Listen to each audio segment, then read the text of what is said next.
আজকে অফিস থেকে ফেরার সময় ভাবলাম এই বেবি কর্নগুলোকে বাসায় নিয়ে যাই।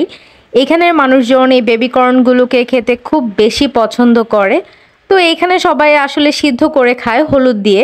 আর আমি ঢাকাতে দেখেছিলাম যে এই বেবি কর্নগুলোকে মশলা মাখিয়ে তারপর আগুনের উপরে পুড়িয়ে খেতে দেওয়া হতো।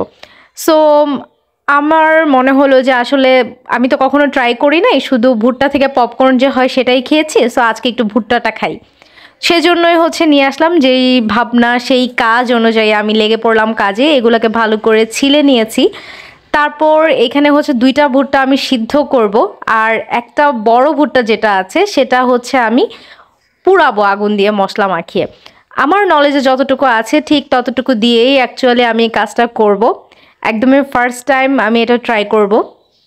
সো এগুলাকে আমি সুন্দর করে হাঁড়িতে বসিয়ে দিলাম, এবং এইখানে পানিতে আমি পরিমাণ মতো লবণ দিলাম, আর সামান্য হলুদ। আমার যতটুকু পরিমাণ মনে হয়েছে আমি ঠিক ততটুকুই দিয়েছি। হলুদ আমি খুব বেশি একটা খাই না, সো আমি একটু কমই হলুদ দিয়েছি, যতটুকু লাগে আর কি। যাই হোক, সো এটাকে আমি সিদ্ধ হওয়ার জন্য বসিয়ে দিলাম, এবং আমি ওয়েট করব সিদ্ধ হওয়া পর্যন্ত। আর এই পাশে আমি যেটা পোড়াবো সেটার জন্য কিছু মশলা বানিয়ে নিচ্ছি। এখানে আমি একটু মরিচের গুঁড়ো দিচ্ছি, সাথে একটু হলুদ গুঁড়ো দিব, এবং আমি খুব পছন্দ করি জিরার ফ্লেভার।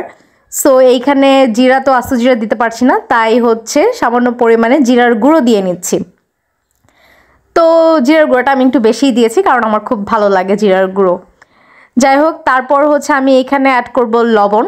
লবণ ছাড়া আসলে কোনো মশলারই স্বাদ পাওয়া যাবে না, দ্যাটস ওয়াই লবণটাকে অ্যাড করতেই হবে। দেন আমি এখানে দিয়ে দিচ্ছি সরিষার তেল। অবশ্যই সরিষার তেল ইউজ করলে বেস্ট ফ্লেভারটা পাওয়া যায়, যেটা আমি খাওয়ার পরে বুঝতে পেরেছি। সো এটাকে আমি ভালো করে মিশিয়ে তারপর এটার উপরে লাগিয়ে দিব খুব ভালোভাবে। আমি চামচ দিয়ে পারছিলাম না, তাই আমি হাতেই সুন্দর করে পুরোটাকে মেখে নিলাম।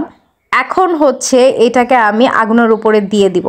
এটার পিছনে আমি একটা শিক ঢুকিয়েছি, যাতে আমার নাড়াচাড়া করতে সুবিধা হয়, এবং এটাকে আমি আগুনের উপরে এমন সুন্দর করে পুড়িয়ে নিচ্ছি।